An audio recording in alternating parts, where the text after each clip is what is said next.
The Mediterranean sun beat down on the cracked pavement as I circled the block for the third time, my ancient Fiat sputtering in protest. Naples in August was suffocating, the heat rising in waves that made the buildings shimmer like mirages. My hands gripped the steering wheel, knuckles white with frustration as I searched desperately for parking near my client's office. I was already 20 minutes late for a meeting that could change everything. Marina Bianchi, owner of a luxury hotel chain, wanted to see my portfolio for a complete rebrand. This was the kind of contract that could pull me out of the financial quicksand I'd been drowning in for months. The kind that meant I could finally afford to fix my apartment's broken air conditioning, maybe even splurge on groceries that weren't past their expiration date. Then I saw it. A space. Perfect.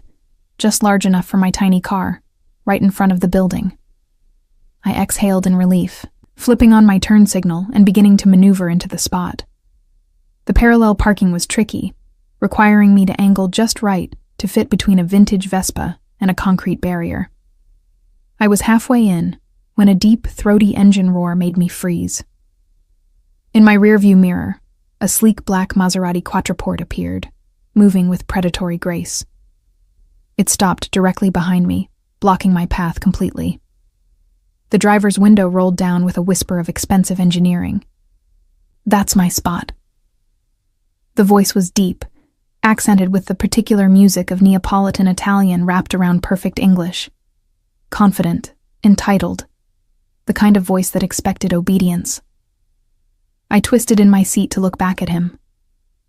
Through my dusty rear window, I could make out dark hair, sharp features, and sunglasses that probably cost more than my monthly rent. His arm rested casually on the window frame, revealing an expensive watch that caught the sunlight like a warning.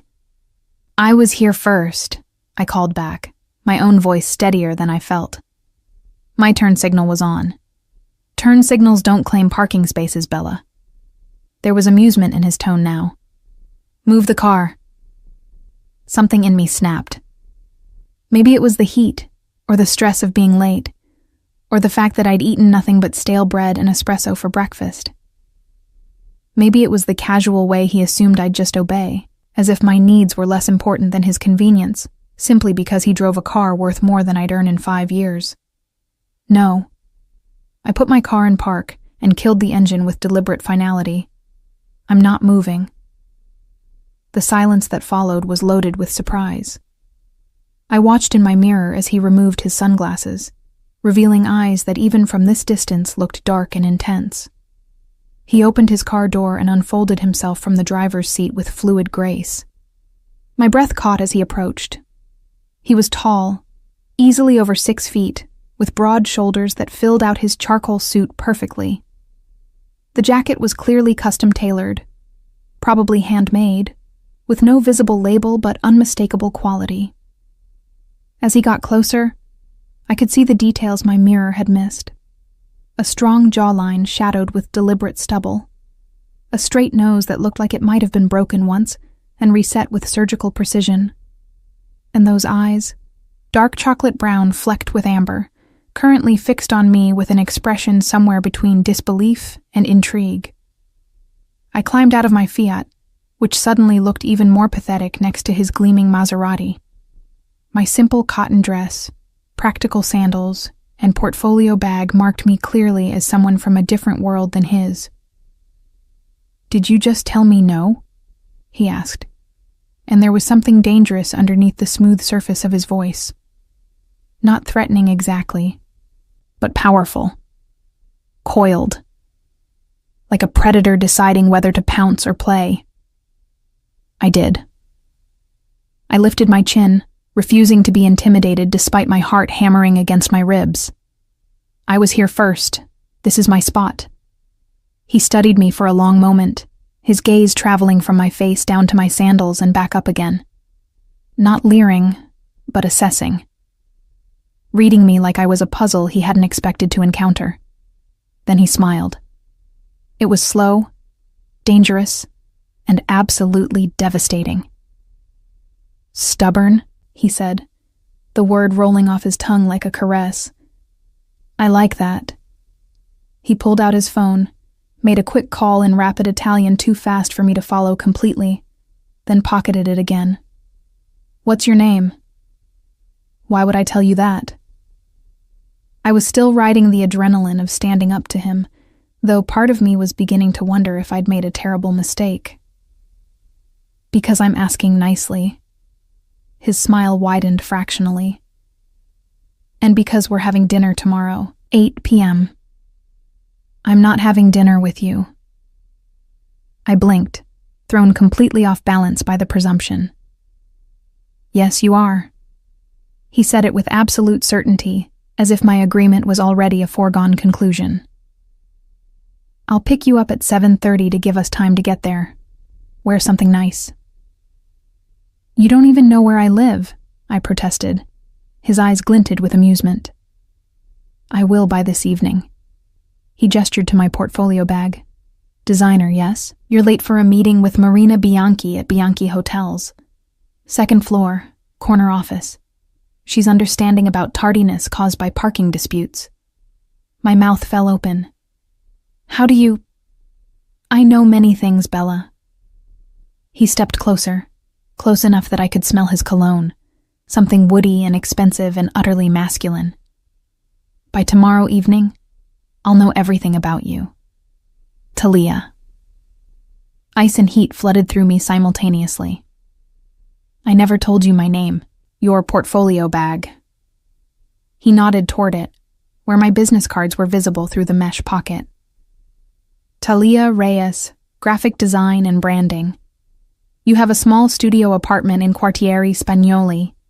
You take the bus most days because parking is impossible, and you drink 3 espressos before noon." "That's—" I couldn't find words. "That's creepy." "That's observant," he corrected. "There's a coffee stain on your dress, fresh, still damp. The bus schedule in your bag has notes scribbled on it. Your car registration is visible on your dashboard, showing your address. I pay attention to details, Talia. It's how I've survived in a city where distraction can be deadly." Something in the way he said that last part sent a shiver down my spine. This wasn't just some wealthy businessman used to getting his way. There was something else beneath the expensive suit and charming smile. Something darker. "I really need to get to my meeting." I managed, suddenly desperate to escape this stranger who saw too much, knew too much, affected me too much. "Of course." He stepped back, pulling out his phone again. "Marco will move my car. The spot is yours." "What?" "The parking space." He gestured magnanimously. "You were here first, as you said. It's only fair." I stared at him, confused by the sudden capitulation. "Then why did you—" "Because I wanted to see if you'd back down." His smile was pure predator now. "Most people do. But you didn't. You stood your ground against someone you didn't know, over something as small as a parking space because it mattered to you. That's—" He paused, searching for words. "Rare. Refreshing. Exactly the kind of spirit I find irresistible." A black sedan appeared from around the corner, as if summoned by telepathy. A thick-shouldered man in a dark suit got out, nodded respectfully to the stranger, and slid into the Maserati without a word. Within seconds, the expensive car was gone, leaving the parking space empty for my Fiat. "Tomorrow, 8 p.m., the stranger said again, already turning to walk toward the waiting sedan. "Wear blue. It will suit your eyes." "I never said yes," I called after him. He looked back over his shoulder, that devastating smile still in place. "You will." Then he was in the sedan, and it glided away with the same predatory grace as his Maserati, leaving me standing in the heat with my heart racing and my mind spinning with questions I couldn't answer. I made my meeting with Marina Bianchi, who was indeed understanding about my tardiness. I presented my portfolio, answered her questions, and somehow managed to secure the contract despite being mentally replaying every moment of that parking lot confrontation. But even as I celebrated this career victory, my mind kept circling back to him. Those dark eyes that saw too much. That confident smile that promised danger and desire in equal measure. That voice saying my name, like he already owned it. I didn't even know his name. But somehow, I knew with bone-deep certainty that he was telling the truth. I would see him tomorrow at 8 p.m. Not because he'd commanded it, but because something in me needed to understand who he was, what he wanted, why a man who clearly had everything would be interested in someone like me, a struggling designer with a beat-up Fiat and coffee-stained dresses. As I drove home through Naples' chaotic traffic, I kept checking my rearview mirror, half expecting to see a black sedan following me. But there was nothing.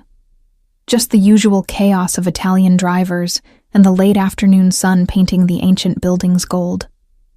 Still, I couldn't shake the feeling that I was being watched. That somewhere in this beautiful, dangerous city, dark eyes were tracking my movements with the same intensity they'd shown in that parking lot. And despite every logical reason to be afraid, what I felt wasn't fear.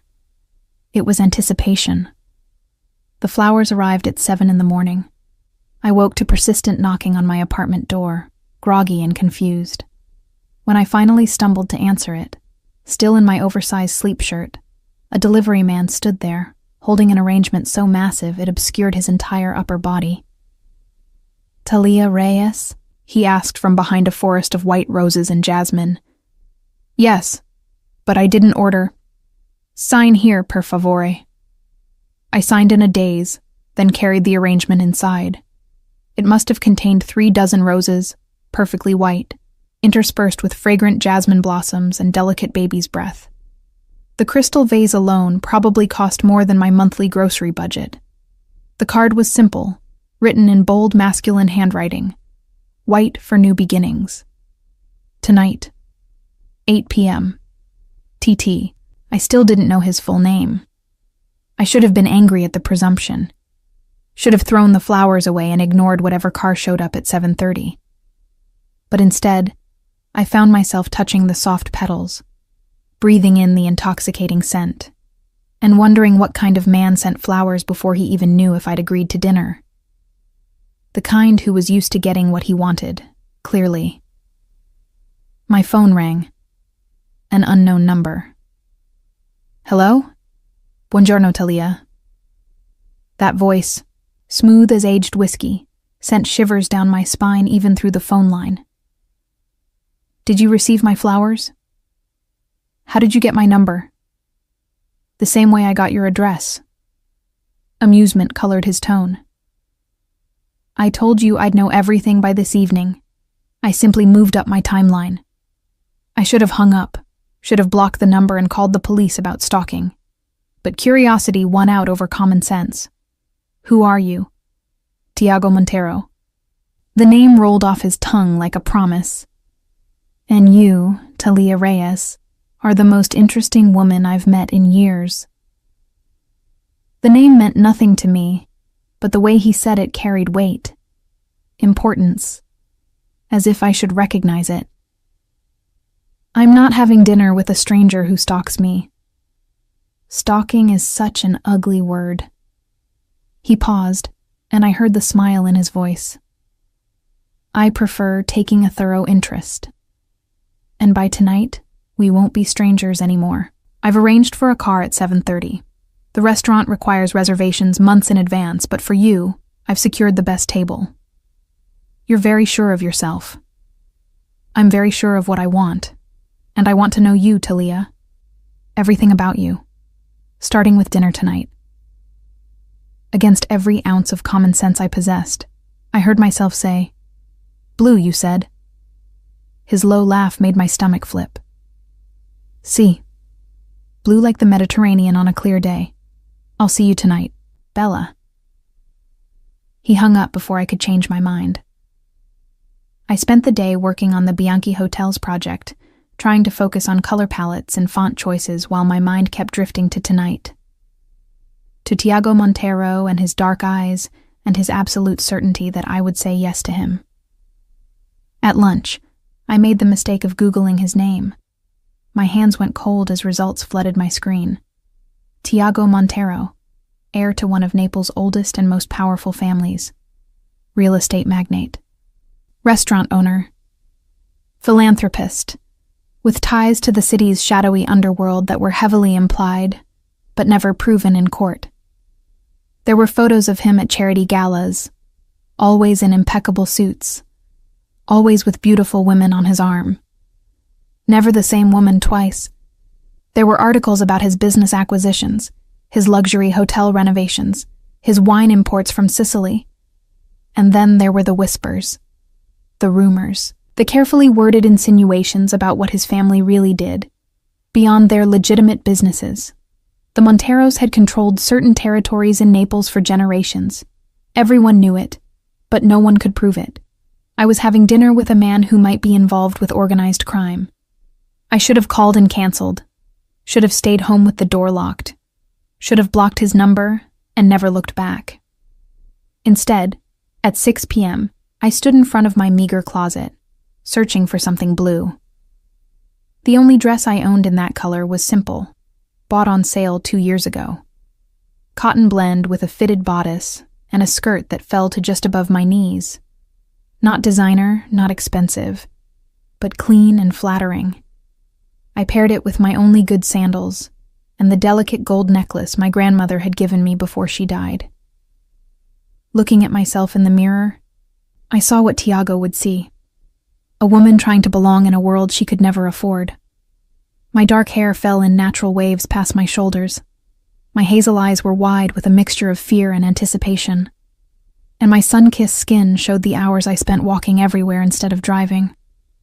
I looked exactly like what I was, a struggling designer from the Spanish Quarter, playing dress-up for a man who lived in a different universe. At 7:20, my phone buzzed with a text from the unknown number. "The car is downstairs." My hands shook as I grabbed my small purse, checked my appearance one more time, and locked my apartment door behind me. The stairwell of my building smelled like garlic and old cigarette smoke, a sharp contrast to the sleek black Mercedes waiting at the curb. The driver was the same thick-shouldered man who'd moved Tiago's Maserati yesterday. He opened the rear door without speaking, his face professionally blank. I slid into the leather interior, my heart hammering. The car was pristine, climate-controlled, with that new car smell mixed with subtle cologne. On the seat beside me was a small wrapped box. I opened it to find a pair of earrings, delicate sapphires set in white gold, the exact blue of my dress. The card read, "Because stubbornness should be rewarded. T." He'd known I would wear the blue dress, had known I would come. The certainty of it should have annoyed me, but instead, I felt something else. Something dangerous. Like I was being pulled into an orbit I couldn't escape, even if I wanted to. The drive took us away from my neighborhood, through the historic center of Naples, and up into the hills where the wealthy lived. The restaurant was housed in a converted villa overlooking the bay, with terraced gardens and twinkling lights strung between ancient olive trees. The driver opened my door, and I stepped out onto cobblestones worn smooth by centuries of footsteps. The air smelled like jasmine and sea salt and expensive wine. "Signorina Reyes." A maitre in a pristine tuxedo appeared at my elbow. "Welcome to Villa Lucia. Signor Montero is waiting." He led me through the restaurant, past tables occupied by couples in elegant evening wear, past wine cellars visible through glass walls, to a private terrace at the back. And there, standing at a table set for two with candles and white roses and the entire Bay of Naples spread out below us, was Tiago Montero.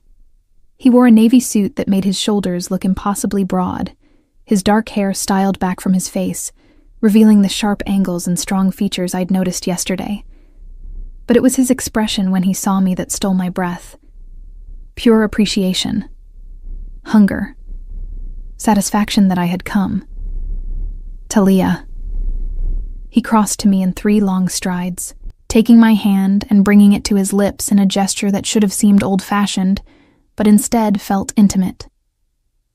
"You're even more beautiful than I imagined." "You imagined me?" The words escaped before I could stop them. His smile was slow and devastating. "Every hour since yesterday. Come sit. I have much to learn about you." The dinner that followed was unlike anything I'd experienced.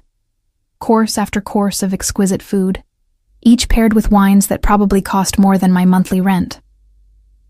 Tiago was attentive, asking questions about my work, my childhood, my dreams.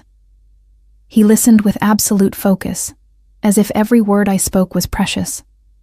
And slowly, carefully, he revealed himself in return. His grandfather had built the family business from nothing, coming to Naples from Sicily with empty pockets and iron determination. His father had expanded it, diversified it, made the Montero name one that commanded respect and fear in equal measure. "And you?" I asked, emboldened by wine and candlelight. "What do you do?" "I protect what's mine." His dark eyes held mine.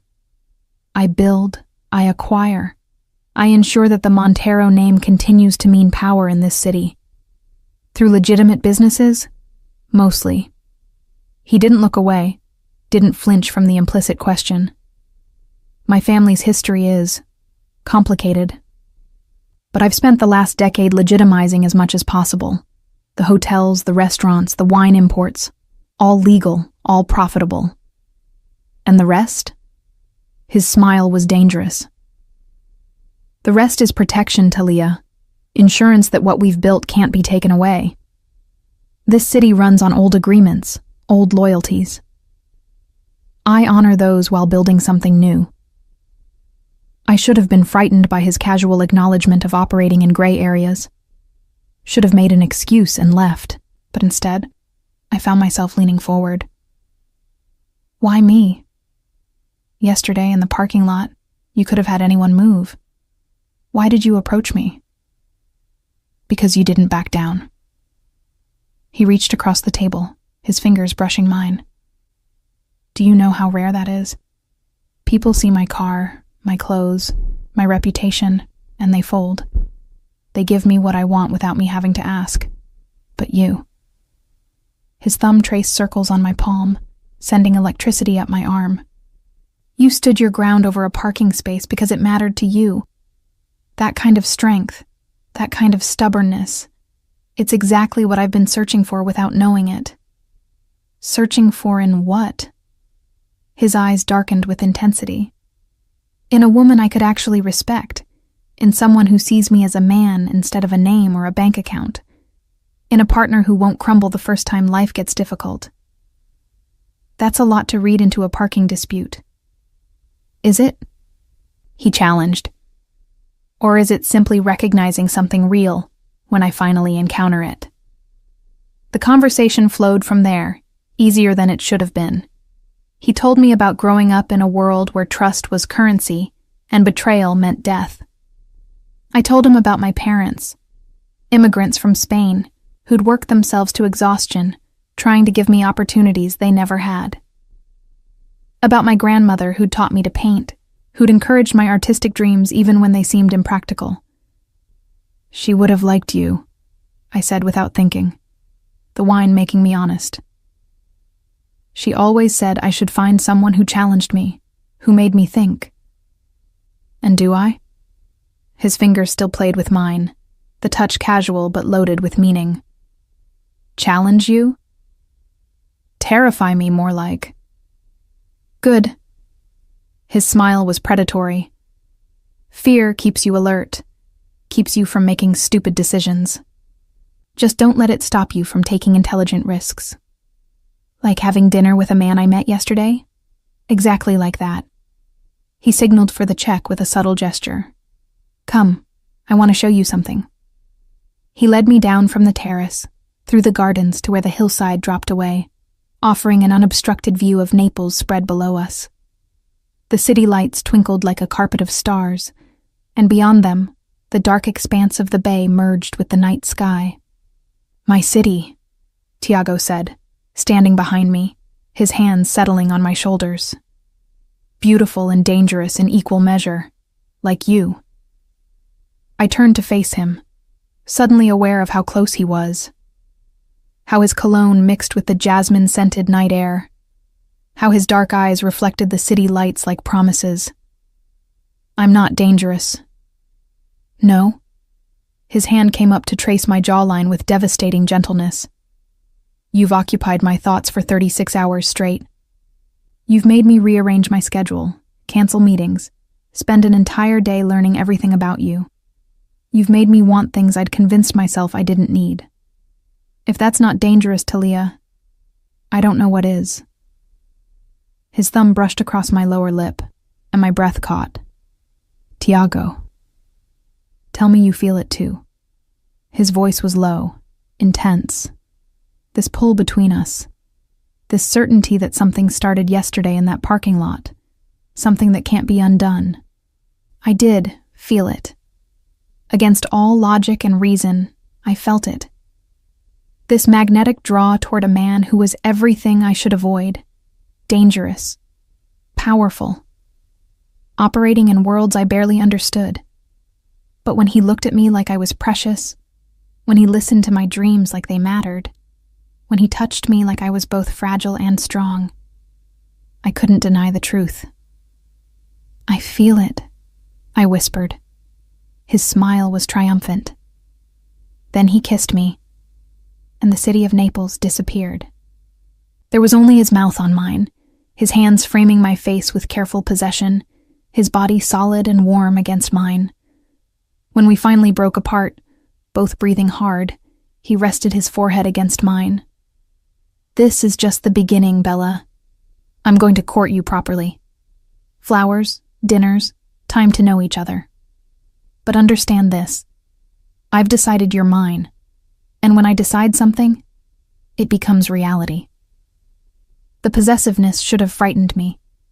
Instead, it sent heat pooling low in my stomach. I'm not a possession. No. His eyes held mine. You're much more valuable than any possession. You're the future I didn't know I wanted until I saw you refusing to move your car. The next 2 weeks were a whirlwind that left me breathless and confused in equal measure. Tiago courted me with an intensity that should have been overwhelming, but somehow felt inevitable. Flowers arrived every morning, always white roses with jasmine, always with a handwritten note. Dinners at restaurants I could never afford, walks through Naples' hidden gardens, private tours of museums closed to the public. He never pushed for more than kisses, though the heat between us grew with each passing day. His restraint was deliberate, calculated, giving me time to adjust to this new reality, while making it clear that eventually he would claim everything I had to give. My studio apartment in the Spanish Quarter felt smaller each time I returned to it after being with him. The contrast between his world and mine became more stark with each passing day. He moved through life with absolute confidence, doors opening for him before he even reached them, people deferring to him with a mixture of respect and fear. And I was falling for him despite every logical reason not to. It was a Tuesday evening when everything shifted. We'd had dinner at a small trattoria in the historic center, the kind of place tourists never found, where the owner greeted Tiago like family and refused to let us pay. As we walked through the narrow streets afterward, his hand warm in mine, I felt peaceful in a way I hadn't in years. Come to my home, Tiago said suddenly, stopping beneath a street lamp that cast golden light across his features. I want to show you where I live. Who I am beyond restaurants and gardens. My heart hammered. Tiago. Not for that. His thumb traced circles on my palm. Though I won't lie and say I don't want you in my bed, Talia. I think about it constantly. But tonight, I just want you to see my world, to understand what I'm offering you. What are you offering me? His dark eyes held mine with devastating intensity. Everything. His home was a restored palazzo in the Chiaia district, with security cameras discreetly positioned, and a gate that required a code to open. The driver who'd picked me up for our first date was waiting inside, along with another man I hadn't seen before. Marco and Sal, Tiago introduced them. They handle my security. Gentlemen, this is Talia. She's to have access to everything, and her safety is now your highest priority after mine. The casual way he assumed I'd need security made my stomach clench with unease. But before I could question it, he was leading me inside. The palazzo was stunning. High ceilings with original frescoes, marble floors polished to mirror brightness, furniture that mixed antique and modern with perfect taste. But it was the art that caught my attention. Not the expensive pieces on the walls, but the sketches and paintings scattered on every surface in what was clearly his study. "You draw," I said, picking up a charcoal sketch of Naples Harbor at dawn. "I did." He moved to stand behind me, his hands settling on my waist. Before business consumed all my time, my grandmother taught me. She was an artist before she married into the Montero family. I turned to look at him. Was? Something painful flickered in his eyes. She died when I was 19. Cancer. It was the first time I understood that money and power can't fix everything. The raw honesty in his voice made my chest tight. This was the vulnerability I'd sensed beneath his controlled exterior, the human beneath the powerful facade. "Tell me about her." We settled onto the leather sofa, and for the next hour, Tiago talked about his grandmother Rosa, how she'd encouraged his artistic side when his father wanted him to focus only on business, how she'd taught him to see beauty in Naples's chaos, how she'd made him promise to find someone who loved him for who he was, not what he could provide. "She would have adored you," he said, his fingers playing with my hair. "Your passion for your work, your stubbornness, your refusal to be impressed by wealth. She always said the Montero men needed strong women to keep them human." "And has it?" I asked quietly. "Kept you human?" His smile was sad. "I try, but this world, this life, it requires a certain hardness to survive. There are things I've done, Talia, decisions I've made that you wouldn't approve of." "Like what?" He was quiet for a long moment, his dark eyes searching mine. "Like ensuring that a man who tried to extort one of my hotels ended up in prison on unrelated charges. Like buying out a competitor's business when they refused to sell willingly. Like having Marco and his team handle situations that need to be resolved quietly. You're talking about violence. I'm talking about protection." His voice was firm. "I don't hurt people for pleasure, Talia, but I protect what's mine. Sometimes that requires force. Sometimes it requires making examples. This is Naples.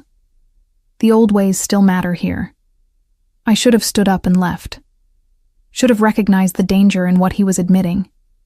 But instead, I heard myself ask, what exactly is yours to protect? My businesses, my family's legacy, my reputation." He cupped my face with both hands. "And now you. I haven't agreed to be yours. Haven't you?" His thumb traced my lower lip. "Every time you answer my calls, accept my invitations, let me touch you like this, you're choosing me, Talia. Maybe not consciously yet, but your heart already knows what your mind is still resisting." Before I could respond, his phone rang. He frowned at the screen, then answered in rapid Italian. I watched his expression change from irritated to cold fury. "When?" He stood, pacing to the window. "How many?" A pause. "Handle it. I'll be there in 20 minutes." He ended the call and turned to me, his face transformed into something hard and dangerous. "I need to deal with something." "What happened?" "Someone damaged one of my restaurants. Graffiti, broken windows, a message that they don't respect the old agreements." His jaw clenched. "This requires my personal attention. Let me come with you." "Absolutely not." The refusal was instant and absolute. "Where I'm going tonight isn't safe for you." "But it's safe for you?" His smile was cold. "I'm not the one who needs to worry, Bella. The idiots who thought they could challenge me are." The casual certainty with which he spoke of violence made my blood run cold. This was the other side of Tiago Montero. Not the charming man who sent flowers and listened to my dreams, but the powerful force who crushed challenges to his authority. "Don't look at me like that." His voice softened as he crossed back to me. "I'm still the same man who holds your hand and asks about your work, but I'm also the man who built an empire in a city where weakness means death. Both truths exist together, Talia. I don't know if I can accept that." "Yes, you can." He pulled me to my feet, his hands framing my face. "Because you're stronger than you think. Because you understand that the world isn't black and white, it's 1,000 shades of gray. And because despite everything I've just told you, you're not running." He was right. I should have been running, but my feet remained planted on his expensive marble floor. "Marco will drive you home," he continued. "Tomorrow, I'll take you to lunch and we'll talk more. But tonight, I need to remind certain people why challenging the Monteros is a very bad idea." He kissed me then, hard and possessive, claiming my mouth like he was staking a claim on my soul. When he pulled back, we were both breathing hard. "Stay safe," I whispered. Something warm flickered in his cold eyes. "Always. I have too much to live for now." Marco drove me home in silence, but I noticed the other car that followed us. More security. Tiago's protection extending to me even when he wasn't present. I couldn't sleep that night. I lay in my narrow bed, staring at the water-stained ceiling, trying to reconcile the two versions of Tiago I'd seen. The tender man who spoke about his grandmother with love. The dangerous man who spoke about crushing his enemies with cold certainty. My phone buzzed at 3 a.m. with a text. "It's handled. Sleep well, Bella. Tomorrow I want to talk about your future. Our future. T." I stared at those words. Our future. As if it were already decided. As if my choice had already been made. The terrifying thing was, maybe it had. The next morning, different flowers arrived. Red roses this time, 24 of them, with a note that made my hands shake. Red for passion, for claiming, for the future I see with you. Lunch at 1. I'll send a car. We need to discuss something important. I spent the morning working on the Bianchi project, but my mind kept drifting to tonight, to whatever Tiago had done to handle the challenge to his authority, to the future he wanted to discuss. The car arrived promptly at 12:30. Marco was driving again, and this time Sal sat in the passenger seat. Both men were silent, professional, their presence a reminder of the world I was being pulled into. We didn't go to a restaurant. Instead, we drove to the same palazzo I'd visited last night. Tiago was waiting in his study, standing by the window overlooking the garden. He'd changed from last night's suit into dark slacks and a white shirt with the sleeves rolled up, revealing strong forearms. "Talia." He crossed to me immediately, pulling me into an embrace that felt both tender and possessive. "Thank you for coming." "What happened last night?" "The men responsible have been dealt with. They won't trouble any of my properties again." His voice was matter of fact, but their actions made me realize something important. "What's that?" He led me to the sofa, settling beside me with his body angled toward mine. "That I can't keep you separate from my world anymore. That if we're going to move forward, you need to understand everything. The legitimate businesses and the protection operations, the allies and the enemies, the risks and the rewards." "Why tell me this now?" "Because last night, lying awake, knowing you were out there unprotected, I realized something." His hand found mine, fingers intertwining. "I'm falling in love with you, Talia, and that means you're now a potential target for anyone who wants to hurt me."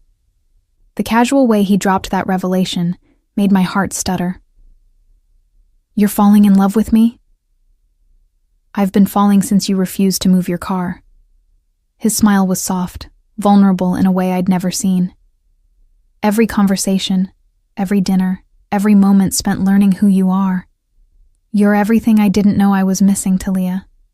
Strong enough to challenge me, kind enough to soften my edges, real enough to see past the money and power to the man beneath.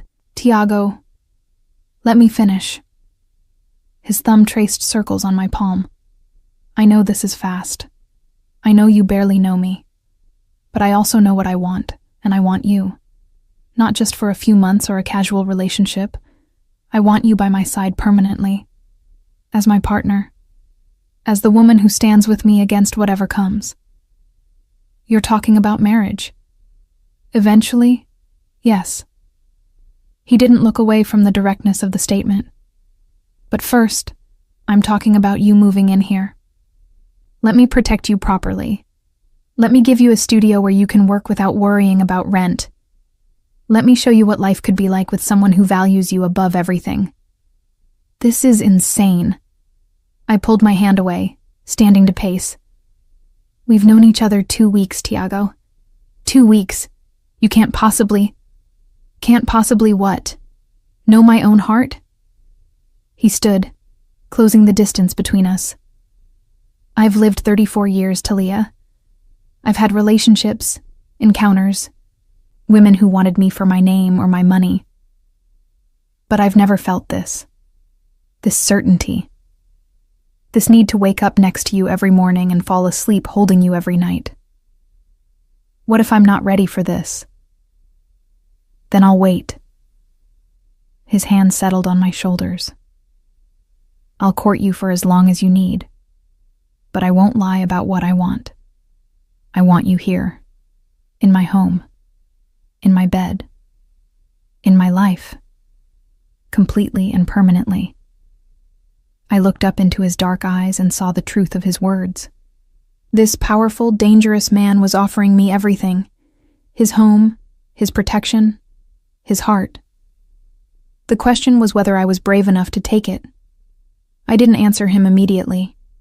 Instead, I walked to the window, looking out at the garden where roses bloomed in perfectly manicured beds. The palazzo grounds were beautiful, peaceful, protected by walls and security cameras. A gilded cage, perhaps, but undeniably beautiful.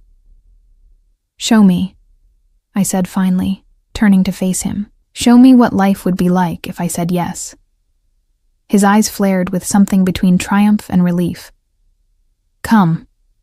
He led me through the palazzo, and this time I saw it differently. Not as a visitor admiring beautiful things, but as someone considering whether this could be home. He showed me the studio he'd already prepared on the second floor, flooded with north light and equipped with everything a designer could want. Professional monitors, a drafting table, shelves waiting to be filled with my supplies. I had it prepared last week, he admitted, watching my face. Perhaps presumptuous, but I wanted you to see that I'm serious about supporting your work. The bedroom he led me to next was massive, with a king-sized bed draped in silk, floor-to-ceiling windows overlooking the bay, and a bathroom that was larger than my entire apartment. Everything was decorated in shades of cream and gold, elegant but not ostentatious. This would be yours, he said, leaning against the doorframe. Your space, your sanctuary. I won't push my way in until you invite me. And your room? His smile was slow and dangerous. Next door. Close enough that I can hear you if you need me. Far enough to respect your boundaries until you're ready to eliminate them. The promise in his voice sent heat through me. We both knew it was a matter of when, not if. There are things you need to understand if you stay here, he continued, his tone becoming more serious. Rules that exist for your protection. I'm not good with rules. These aren't about controlling you. They're about keeping you safe. He counted on his fingers. 1, you don't leave the palazzo without Marco or Sal accompanying you. 2, you tell me where you're going and when you'll be back. 3, if anything feels wrong, unsafe, unusual, you call me immediately. That sounds like control to me. That sounds like common sense when you're connected to someone in my position. His expression hardened. Last night's vandalism wasn't random, Talia. It was a message from the Russo family. They're testing boundaries, seeing how far they can push before I respond. And now that you're in my life, you're part of that equation. The casual way he spoke about family politics and dangerous games made my stomach clench. What if I can't handle this world? You can. He crossed to me, his hands framing my face with that gentle possessiveness I was beginning to crave. You're stronger than you know, but I need you to trust me enough to accept protection. Can you do that? I thought about my cramped apartment, the constant worry about money, the loneliness that had become my companion. Then I looked around this beautiful room, thought about the studio upstairs, remembered how it felt when Tiago looked at me like I was precious. 1 month, I heard myself say.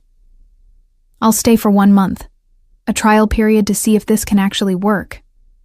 His smile was triumphant. You'll stay forever once you see what we can be together. But I'll take 1 month as a start. He kissed me then, slow and deep, his hands tangling in my hair.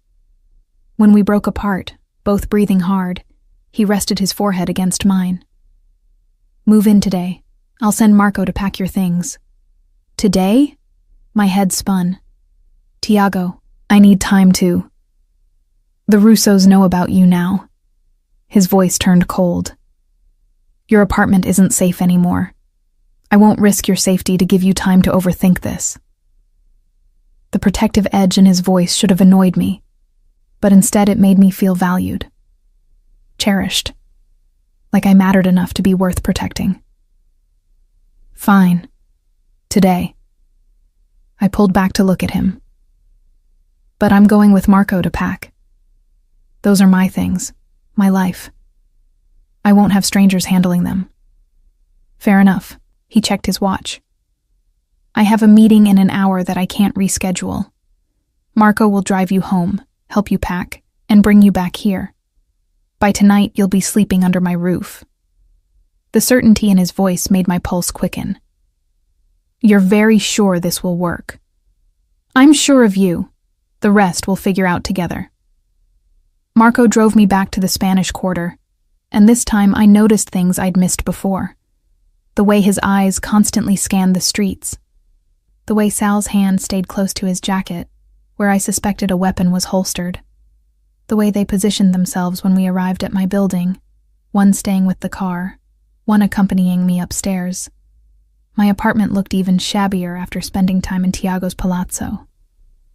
The water stain on the ceiling, the temperamental plumbing, the narrow bed where I'd spent so many lonely nights. I'd been happy here once, proud of making it on my own.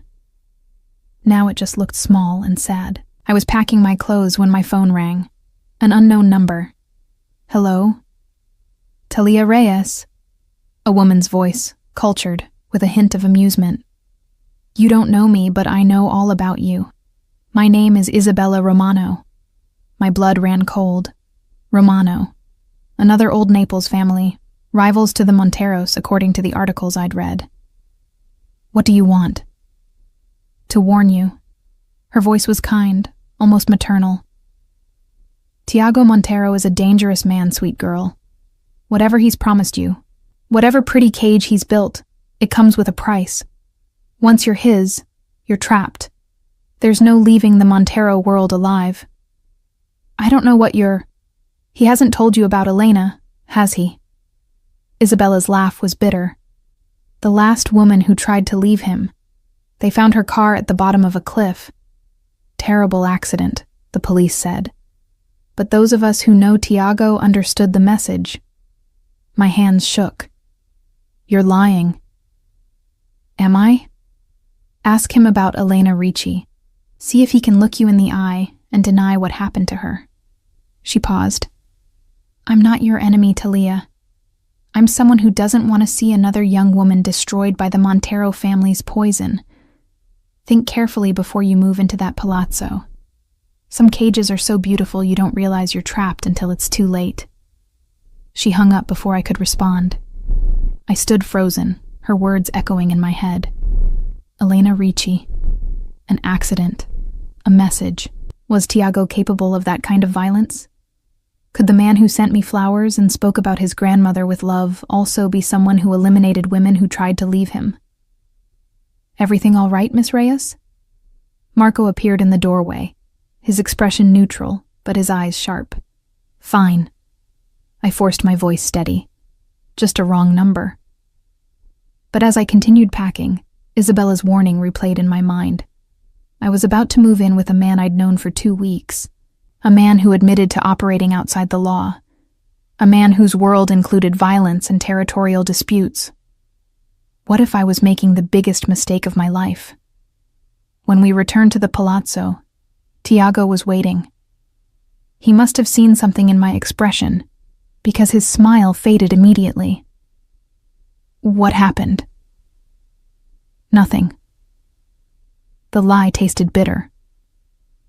"Just sad to leave my apartment." He studied me for a long moment, those dark eyes seeing too much. "You're a terrible liar, Talia. Tell me what's wrong." "It's nothing, really." "Talia." His voice dropped to that dangerous register. "Don't keep secrets from me. I can protect you from anything except threats I don't know about." The irony of him demanding honesty when he might be hiding a dead woman in his past almost made me laugh. But instead, I deflected. "I'm just overwhelmed. This is all happening so fast." He pulled me into his arms, and I let myself relax against his solid warmth despite the doubts swirling in my head. "I know, but you're safe now. Whatever worries you have, we'll face them together." Safe. The word felt hollow. That night, lying alone in the beautiful bedroom he'd given me, I stared at the ceiling and wondered if I'd made a terrible mistake. If Isabella Romano's warning was truth or manipulation. If the man sleeping in the next room was my salvation or my doom. My phone buzzed with a text from Tiago. "Sleep well, Bella. Tomorrow I'll show you that you made the right choice. That we're perfect together. Perfect together. Or perfectly trapped." I didn't sleep at all. Morning came with bright Mediterranean sunlight streaming through the windows and the scent of fresh coffee wafting up from downstairs. I woke disoriented, forgetting for a moment where I was. Then reality crashed back. The palazzo. Tiago. Isabella Romano's warning about Elena Ricci. I found him in the kitchen, barefoot in dark slacks and a white shirt unbuttoned at the collar, preparing breakfast like this was the most natural thing in the world. He looked up when I entered, his dark eyes warming with pleasure. "Buongiorno, Bella. Coffee?" Who was Elena Ricci? The question escaped before I could think better of it. Tiago went very still, the coffee pot frozen halfway to my cup. "Where did you hear that name? Does it matter?" I wrapped my arms around myself. "Just tell me the truth. Was she your lover? Did she die trying to leave you?" He set the coffee pot down with deliberate care, his expression unreadable. "Sit down, Talia." "I'd rather stand." "Sit down." The command in his voice made me automatically move to the chair. He sat across from me, his hands flat on the table. Elena Ricci was engaged to my younger brother, Matteo. I blinked, thrown completely off balance. "Your brother?" "Matteo died 3 years ago. Cancer, like our grandmother." Pain flickered across his features. Elena loved him desperately. When he died, she was devastated. 6 months later, she drove her car off a cliff road. Suicide? The police ruled it an accident. But yes, I believe Elena took her own life because she couldn't live without Matteo. His jaw tightened. "And someone is using that tragedy to poison you against me. Who called you, Talia?" "Isabella Romano." His expression turned to ice. "Of course. The Romanos have been trying to find leverage against me for months, and now they think they've found it in you. So it's not true? You didn't kill a woman for trying to leave me?" He leaned forward, his dark eyes intense. No, Talia. I've done many things I'm not proud of, but I don't murder women who want their freedom. Elena's death broke something in my brother before he died. I would never inflict that kind of pain on anyone. The raw honesty in his voice made my chest tight with relief and guilt. I should have asked you instead of just believing. You should have. His voice was sharp. But I understand why you didn't. You're still learning to trust me, and the Romanos are expert at finding vulnerabilities. He reached across the table, taking my hand. This is why I need you to tell me when something happens. When someone contacts you, threatens you, tries to turn you against me. I can't protect you from enemies I don't know about. Why do the Romanos want to hurt you? Because I've been slowly absorbing their territory for the past year. Hotels they wanted, I bought. Restaurants they tried to acquire, I outbid them. They see themselves as the rightful power in Naples, and they resent the Monteros for being stronger. His thumb traced patterns on my palm. And now they'll try to use you to weaken me. How?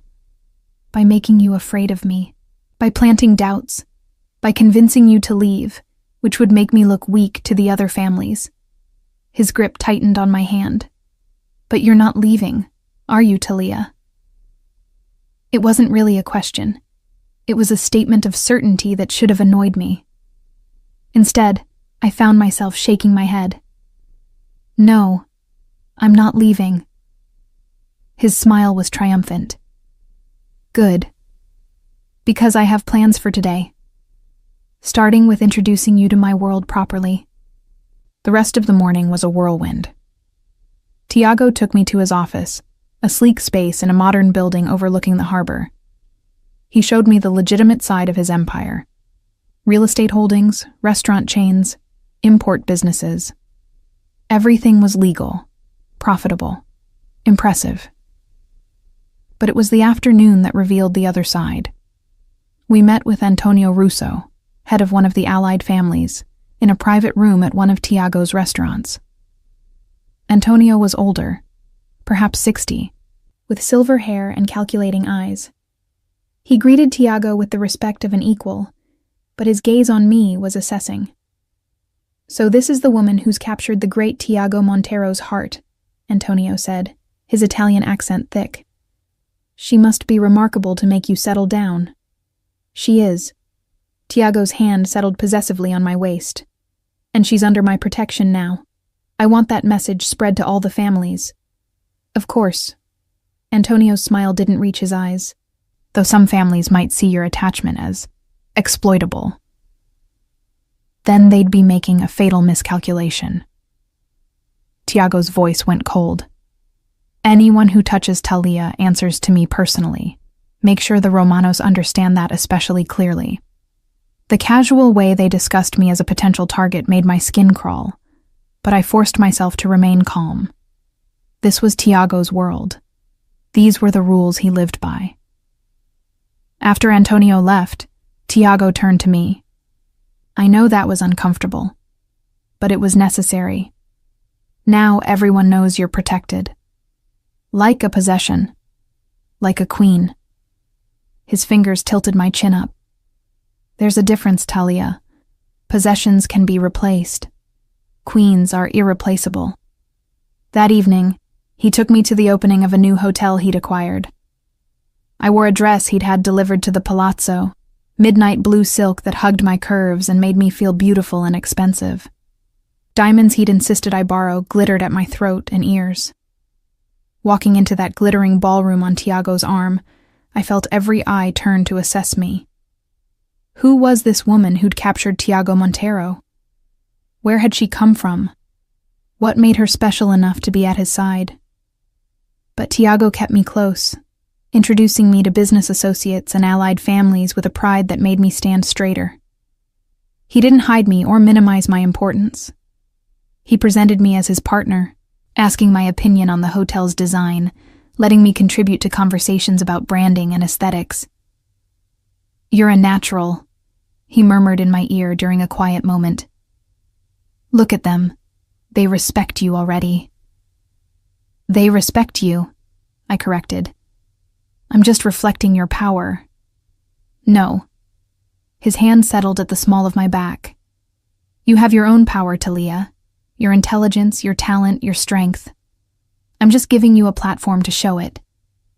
The evening was going perfectly until Isabella Romano appeared. She was beautiful, perhaps 50, with expertly maintained features and diamonds that made mine look modest. She approached us with a smile that didn't reach her eyes.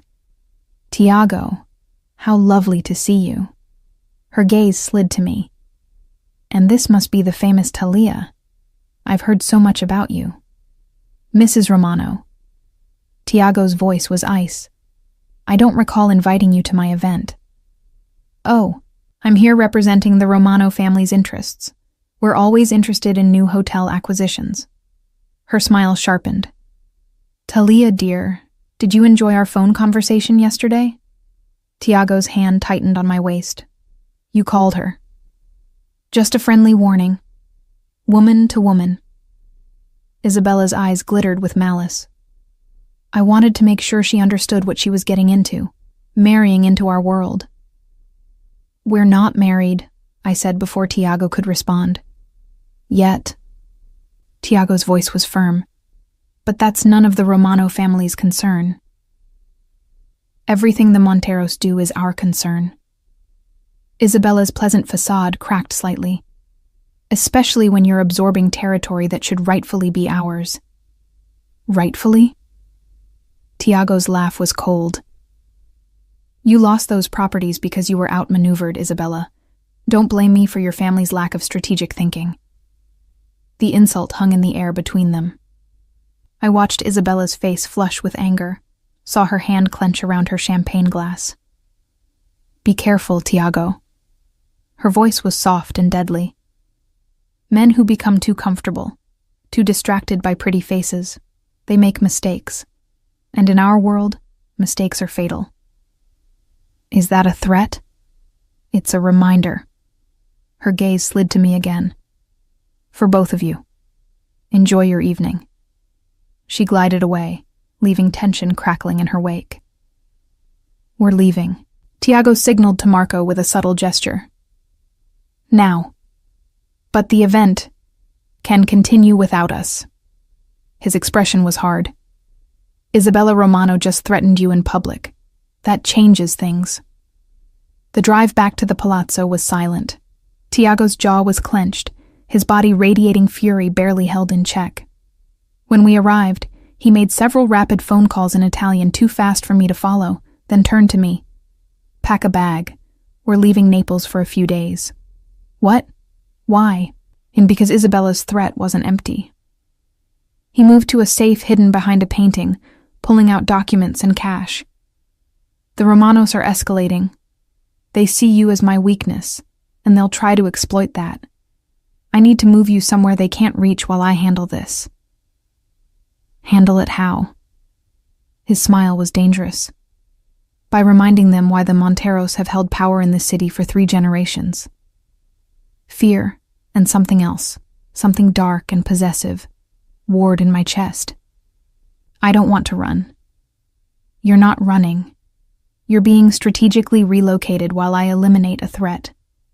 He crossed to me, his hands framing my face. This is what my world looks like, Talia. Enemies who see kindness as weakness. Rivals who attack what we love to hurt us.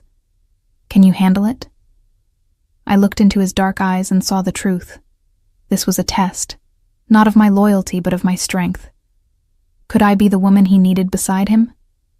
Could I face the darkness of his world without breaking? Where are we going? His smile was slow and approving. My family has a villa in Capri. Private, secure, beautiful. We'll spend a few days there while Marco handles things here. Together? Together. His thumb traced my lower lip. I'm not letting you out of my sight until I'm certain you're safe. The promise in his voice sent heat through me, despite the danger we were facing. That night, as we drove through the darkness toward the coast, Tiago's hand never left mine. and I realized with startling clarity that I wasn't afraid of the Romanos or their threats. I was falling in love with a dangerous man, and that was far more terrifying than any enemy he might have. The villa in Capri was breathtaking.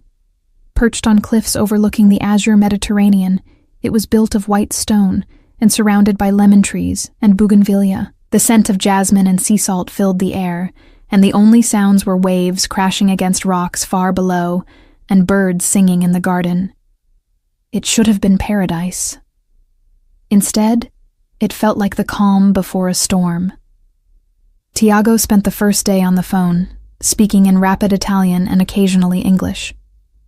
I caught fragments, names I didn't recognize, agreements being made, favors being called in. Marco appeared periodically with updates that made Tiago's expression harder, colder. "What's happening?" I asked on the second evening as we sat on the terrace, watching the sun paint the sky in shades of orange and pink. The Romanos made their move. His voice was calm, but I heard steel beneath. They tried to buy out one of my hotel managers, get him to sabotage operations from inside. My stomach clenched. Did it work? No. The manager came to me immediately. Loyalty is worth more than whatever the Romanos offered him. He took a sip of wine, but it confirms what I suspected. They're not just testing boundaries anymore. They're actively trying to undermine me. Because of me. Because they see an opportunity. His hand found mine. They would have moved eventually to Leah. You just gave them an excuse to accelerate their timeline. So what happens now? His smile was dangerous. Now I remind them why no one challenges the Monteros and wins. The next morning, I woke to find Tiago already dressed in a charcoal suit that made him look every inch the powerful businessman. He was putting on cufflinks, platinum with the Montero family crest, when I emerged from the bedroom. "You're leaving." "Just for the day. There's a meeting in Naples I need to attend personally." He crossed to me, pulling me into his arms. "Marco and Sal will stay with you. Don't leave the villa. Don't answer the door for anyone except them." "What kind of meeting?" "The kind where I sit across from Antonio Romano and explain exactly what will happen if his family continues to threaten what's mine." His voice was ice. "It won't be pleasant, but it will be final." Fear clutched at my heart. "Tiago, I'll be fine." He kissed my forehead. "This is what I do, Bella. I protect my territory, my businesses, my family. And now that includes you." He left before I could argue further, taking most of the security team with him. Only Marco remained, a silent presence in the villa's living room. The hours crawled by. I tried to work on the Bianchi project, but concentration was impossible. All I could think about was Tiago in some dark room, facing men who wanted to hurt him, who saw me as a weakness to exploit. It was late afternoon when my phone rang. Unknown number. "Hello?" "Talia Reyes." Antonio Romano's voice, cultured and cold. "We haven't been properly introduced. I'm Isabella's husband." My blood turned to ice. "How did you get this number?" "I know many things, Miss Reyes, including where you're staying right now. Beautiful villa, isn't it? My family used to own it, actually, before the Monteros took it from us. What do you want?" "To offer you a choice." His voice was almost kind. "Tiago Montero is at this very moment sitting in my office, making threats he can't back up. His power is slipping, Miss Reyes. The other families are watching, waiting for him to show weakness. And you, my dear, are that weakness? I'm not—" "You are." He cut me off. "Here's your choice. Leave Naples. Tonight, I'll provide transportation, money, a new identity if you want it. Disappear from Tiago's life, and I'll let him maintain his dignity.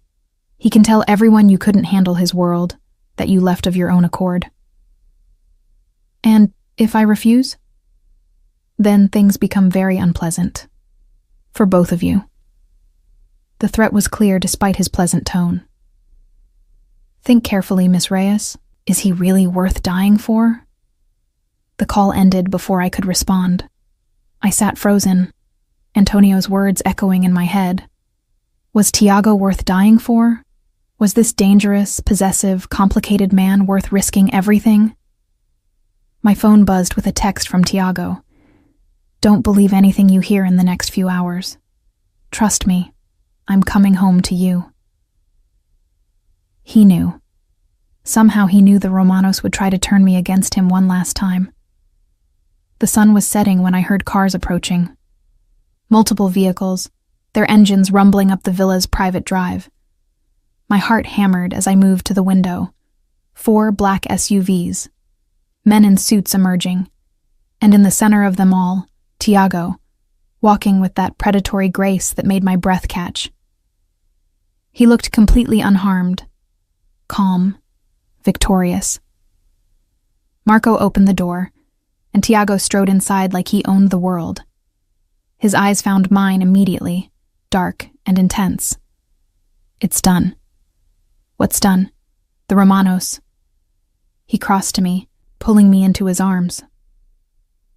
They've agreed to respect our boundaries, to leave you alone, to acknowledge that you're under Montero protection.